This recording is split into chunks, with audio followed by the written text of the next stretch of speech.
복되고 거룩한 주님의 날 우리에게 허락하시는 하나님의 말씀은 에스겔 37장 10절 말씀입니다. 이에 내가 그 명대로 대언하였더니 생기가 그들에게 들어가며 그들이 곧 살아 일어나서 서는데 극히 큰 군대더라.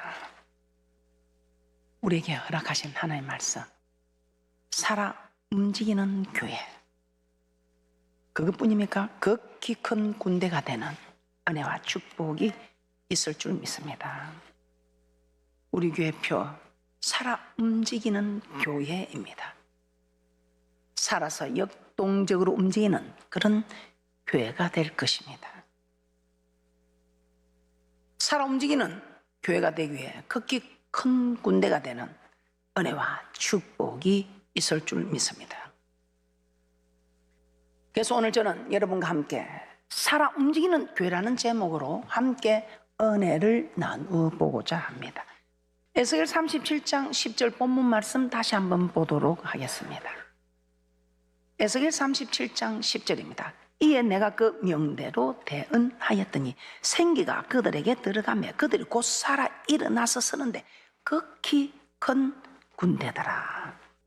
에스겔서는 1장부터 33장까지는 심판에 대해서 기록하고 있습니다. 34장부터는 회복을 말씀하고 있습니다. 오늘 특별히 에스겔 37장은 에스겔 36장에 이어서 이스라엘의 회복에 대한 말씀입니다. 에스겔 36장을 통해서 알 수 있듯이 하나님이 우리를 회복시켜 주시는 이유, 왜 우리를 회복시켜 주시려 하는가? 우리가 잘나서? 아닙니다. 우리가 잘나서 아니고 여호와의 이름을, 여호와의 거룩한 이름을 아꼈기 때문이라고 말씀하고 있습니다. 더럽혀진 그 거룩한 이름이 영광을 받기 위해서 회복시켜 주신다 이 말입니다. 그래서 우리는 지난해 다니엘 기도를 통해서, 이 다니엘 기도는 응답받기까지 하는 기도도 다니엘 기도지만 정말 마음을 다하고 힘을 다하고 떠서 목숨을 다해 순종하기 위한, 하나님 말씀에 순종하겠다는 이 각오가 되는 것이 다니엘 기도라는 것을 깨닫게 되었습니다. 이걸 깨닫고 우리는 다니엘 기도를 통해서 순종하겠다고 각오하게 된 것입니다. 그런데 우리 하나님께서 신년주의를 통해서 극히 큰 군대로 일어나는 회복의 메시지를 허락하시는 것입니다. 그러면 하나님께서 이 에스겔 말씀을 통해서 우리에게 보여주는 현상이 무엇이겠습니까? 하나님께서 에스겔에게 보여준 현상, 에스겔 37장 1절에서 2절 말씀 한번 보도록 하겠습니다. 에스겔 37장 1절에서 2절 말씀입니다. 여호와께서 권능으로 내게 임하시고 그 신으로 나를 데리고 가서 골짜기 가운데 두셨는데 거기 뼈가 가득하더라. 나를 그 뼈 사방으로 지나게 하시기로 본즉 그 골짜기 지면에 뼈가 심이 많고 아주 말랐더라. 하나님께서는 에스겔을 골짜기로 인도하시고 그곳에서 마른 뼈들을 보게 하셨습니다. 마른 뼈들을 보게 하셨습니다. 그 골짜기에는 아주 마른 뼈들이 심이 많았다고 합니다. 자, 이 마른 뼈들은 무엇을 말하는 것일까요? 에스겔 37장 11절입니다. 에스겔 37장 11절 말씀입니다. 또 내게 이르시되 인자야, 이 뼈들은 이스라엘 온 족속이라. 그들 이르기를 우리의 뼈들이 말랐고 우리의 소망이 없어졌으니 우리는 다 멸절되었다 하느니라. 이 뼈들은 이스라엘 온 족속이라고 말씀하고 있습니다. 이 마른 뼈들, 그들은 말하기를 어떻게 하고 있습니까? 우리의 뼈들이 말랐고 우리의 소망이 없어졌으니 우리는 다 멸절되었다고 합니다. 바벨론 포로로 잡혀가서 하나님을 섬길 수도 없습니다. 아무 소망도 없고 다 멸절된 상황까지 간 상태였다 이 말입니다. 이것이 바로 이스라엘 백성들이 처해 있는 상황이며 그들의 영적 상태였습니다. 영적으로 완전히 죽어 있는 상태다 이 말입니다. 그들이 왜 이런 마른 뼈 같은 이런 상태까지 되게 되었을까요? 왜 이들이 이렇게 마른 뼈 같은 이런 상태까지 되었는가? 답은 하나입니다. 하나님의 율례와 규례를 지키지 않았기 때문에. 한마디로 하나님과 맺은 언약을 어기고 하나님 앞에 패역을 행했기 때문이라고 말씀하고 있습니다. 언약을 세상 사람과 했습니까? 아니지요. 주는 그리스도시요 살아계신 하나님의 아들이라 고백하는 택한 자와 언약을 맺습니다. 이 여호와 하나님께서 언약하시고 그 언약대로 이루시는 여호와 하나님께서 레위기 26장을 통해서 이미 약속하셨던 바입니다.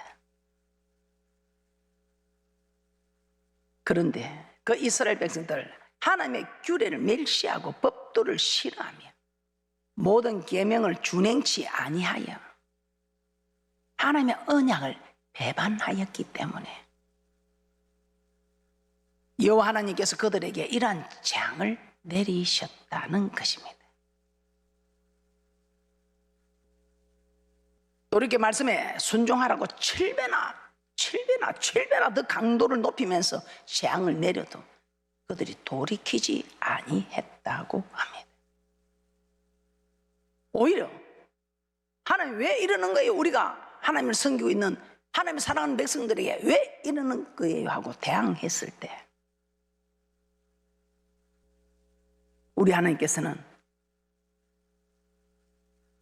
그 대항하는 일에 어떻게 하셨습니까? 대적의 손에 붙여서 포로로 잡혀가게 하겠다고 말씀합니다.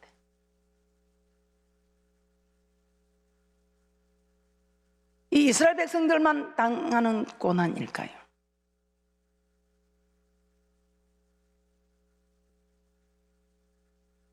지난번에 성경 공부를 하는데 엄마하고 아들이 성경 공부를 하는데 하나님이 이렇게 해서 10가지 재앙을 일으켜서 이스라엘 민족을 인도해 내시고 이렇게 해서 그 고통 속에서 사내 아이를 낳으면 죽어버리는 그 고통 속에서 구원을 내서 하나님 대단하다. 그런데 그 백성들이 원망하는 거 보고 왜 그래 하나님이 그렇게 해줬는데도 왜 저러냐고. 너도 대학교 시험만 합격시켜주면 하나님 잘 믿겠다고 했는데 너 합격시켜주고 해도 너 지금 어떤 모습이냐 이렇게 머리를 꺽적거리더라고.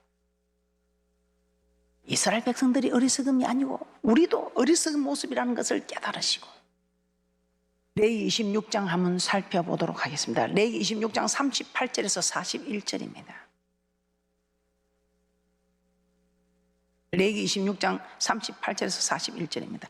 너희가 열방 중에서 망하리니 너희 대적의 땅이 너희를 삼킬 것이라. 너희 남은 자가 너희 대적의 땅에서 자기의 죄로 인하여 세잔하며 그 열조의 죄로 인하여 그 열조같이 세잔하리라. 그들이 자기 죄와 그 열조의 죄와 및 그들이 나를 거스린 허물을 자복하고 또 자기들이 나를 대항하였으므로 나도 그들을 대항하여 그 대적의 땅으로 끌어갔음을 깨닫고 그 할례 받지 아니한 마음이 낮아져서 그 죄악의 형벌을 순히 받으면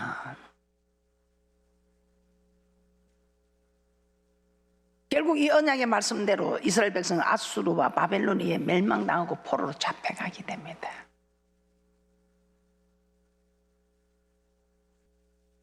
그렇다면 지금 우리의 영적 상태는 어떠할까요? 하나님께서는 이런 마른 뼈와 같은 상태의 이스라엘 백성들을 하나님께서 다시 회복시켜 주겠다고 말씀하십니다. 에스겔 37장 3절입니다. 도무지 살아날 가망이 전혀 없어 보이는 그런 최악의 상태임에도 우리 하나님께서는 에스겔 선지자에게 물어봅니다. 이 뼈들이 능히 살겠느냐? 에스겔 37장 3절입니다. 그가 내게 이르시되 인자야 이 뼈들이 능히 살겠느냐 하시기로 내가 대답하되 주 여호와여 주께서 아시나이다. 우리 눈으로 우리 생각으로는 도저히 가망이 없는 일인데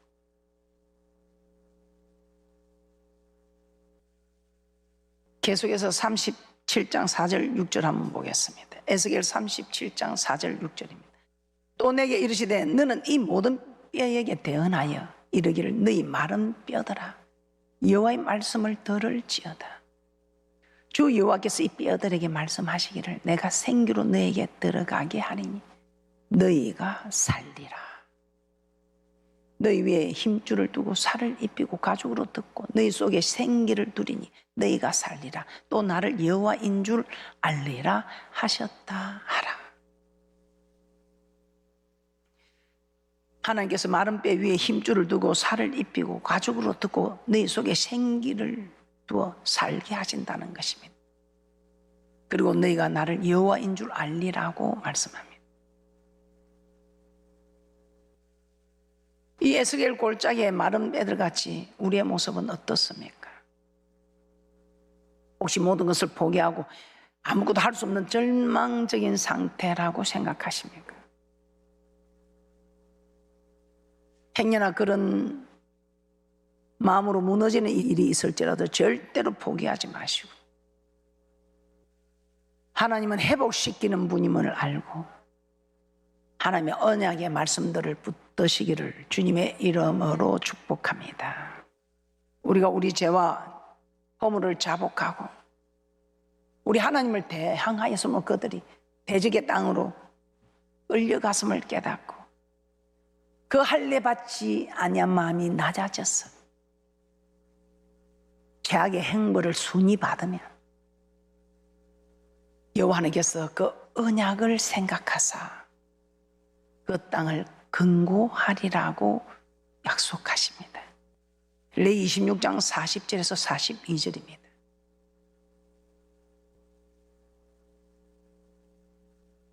그들이 자기 죄와 그 열조의 죄와 및 그들이 나를 거스린 허물을 자복하고 또 자기들이 나를 대항하였으므로 나도 그들을 대항하여 그 대적의 땅으로 끌어갔음을 깨닫고 그 할례 받지 아니한 마음이 낮아졌어. 그 죄악의 행벌을 순히 받으면 내가 야곱과 맺은 내 언약과 이삭과 맺은 내 언약을 생각하며 아브라함과 맺은 내 언약을 생각하고 그 땅을 근고하리라. 우리의 죄를 자복하고 그 죄악의 행벌을 순히 받으며 즉 우리가 여호와께로 돌아가자며 돌아갈 때에 우리 하나님께서 우리를 찢으셨으나 도로 낫게 하실 것이며 우리를 치셨으나 우리를 싸매어 주실 것이라는 것입니다. 우리를 살리시고 일으키셔서 주 앞에서 살게 해 주시겠다는 것입니다. 호세아서 6장 1절에서 2절 말씀도 한번 보도록 하겠습니다. 호세아 6장 1절에서 2절 말씀입니다. 오라 우리가 여호와께로 돌아가자. 여호와께서 우리를 찢으셨으나 도로 낫게 하실 것이요 우리를 치셨으나 싸매어 주실 것임이라. 여호와께서 이틀 후에 우리를 살리시며 제3일에 우리를 일으키시리니 우리가 그 앞에서 살리라. 우리 하나님께서는 이렇게 우리가 잘못됐음을 주님 앞에 고백하고 그 죄악의 행보를 그냥 순히 받으면 왜요 하고 아버지 내가 이랬는데 이리 잘했는데 어쩐 하지 말고 우리 하나님의 섭리에 그냥 순히 받으면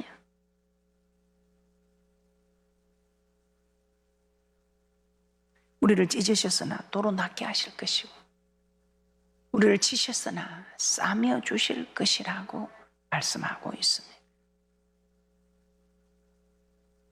호세아 6장 1절에서 2절 말씀 다시 한번 보겠습니다. 호세아 6장 1절에서 2절입니다. 오라 우리가 여호와께로 돌아가자. 여호와께서 우리를 찢으셨으나 도로 낫게 하실 것이요 우리를 치셨으나 싸며 주실 것입니다. 여호와께서 이틀 후에 우리를 살리시며 제3일에 우리를 일으키시리니 우리가 그 앞에서 살리라. 이 회복의 약속이 신명기 30장에 또 잘 기록이 되어 있습니다.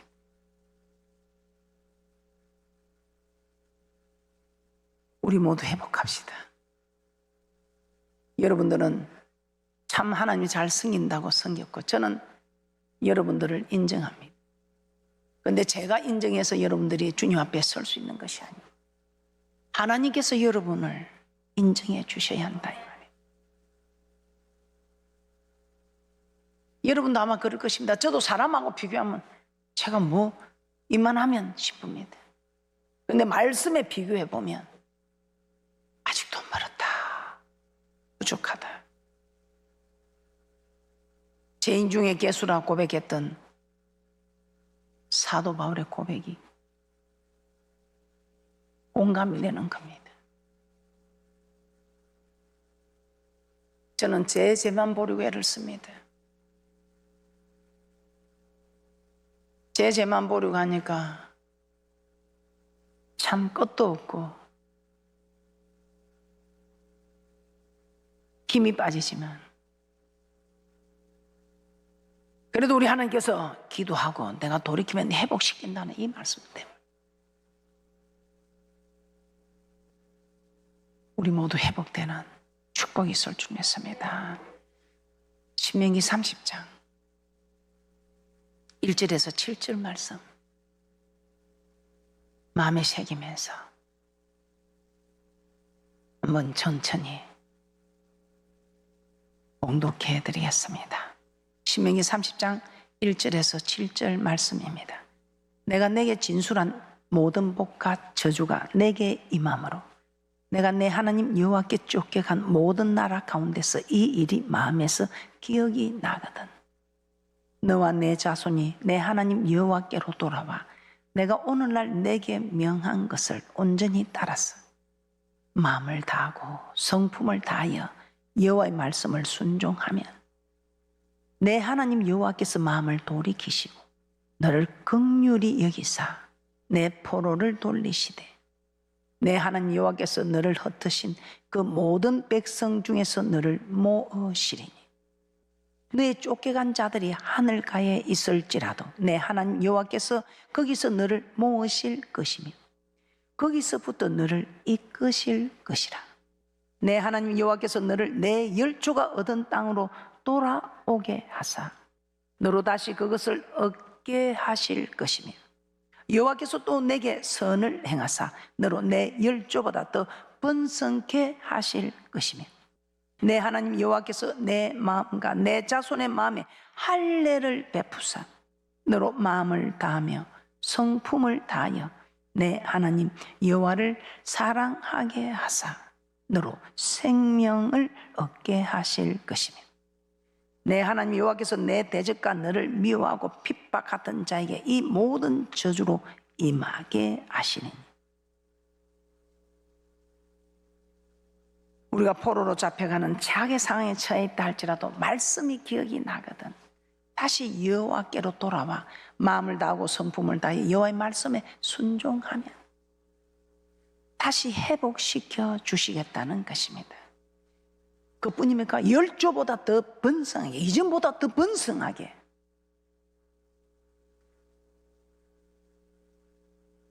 이전보다 더 번성하게 또 우리의 마음에 또 자손의 마음에까지 할례를 베풀었어. 마음을 다하며 성품을 다해 여호와 하나님을 사랑하게 하사 생명을 얻게 하실 것이라고 약속하셨습니다. 이전보다 더 번성하게 해주겠다. 회복을 시키되 더 번성하게 해주겠다면 우리는 잘하는 줄 알고 이만하면 되는 줄 알고 있는 우리에게 우리 하나님께서는 이 말씀을 통해서 정말 우리의 자신들의 모든 것을 살펴보고 살펴볼 때에 더 번성하게 더 잘해 주실 것이라고 말씀하고 있습니다. 주님이 이 자리에 섰으면 어떤 마음이실까? 어떤 말씀으로 우리에게 말씀하고 싶으실까? 여러분, 모든 일에 순종하는 이 증거가 성령 충만한 증거랍니다. 우리는 모든 일까지 생각조차 못하고 있는 일입니다.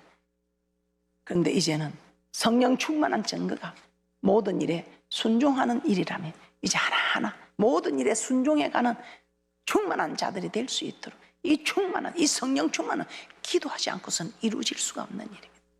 기도하셔서 모든 일에 성령으로 충만한 그런 귀한 분들 되시기를 주님의 이름으로 축복합니다.